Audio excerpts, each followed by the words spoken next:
القفطان جزائري أصيل، والمخز نن المغربي يعيش على الوهم والتضليل. دايموندز وزارة الشؤون الخارجية أقرت الدورة العشرون للجنة الحكومية الدولية لصون التراث الثقافي اللامادي لمنظمة اليونسكو الملتئمة بالعاصمة الهندية نيودلهي يوم الخميس 11 ديسمبر 2025 بطريقة جلية وصريحة أسبقية الجزائر في تسجيل القفطان كمكون أساسي في تراثها الثقافي الغني.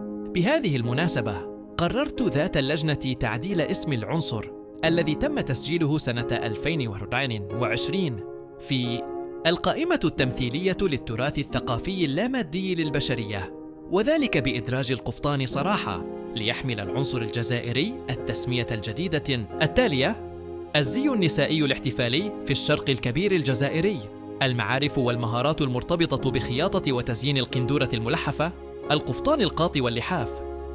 وافقت اللجنة أيضاً على تعديل الملف المعنون الطقوس والمهارات الحرفية المرتبطة بتقليد اللباس العرائسي التلمساني، والمسجل منذ سنة 2012 في القائمة التمثيلية بإضافة عبارة لبسة القفطان، وترجمتهما في الملف إلى اللغتين الفرنسية والإنجليزية.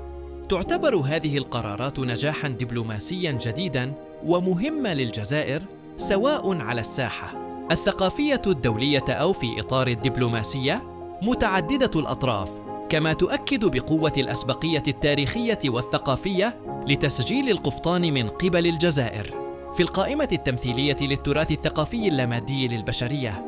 وتعزز الاعتراف الدولي بهذا التراث اللامادي ذي القيمة الاستثنائية.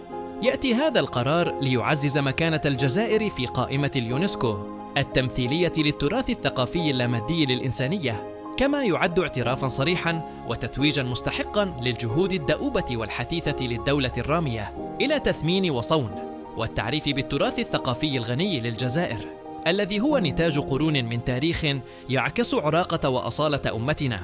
كما يجسد هذا الاعتراف الصريح وجاهة النهج المتبع في إطار تنفيذ تعليمات السلطات العليا للبلاد.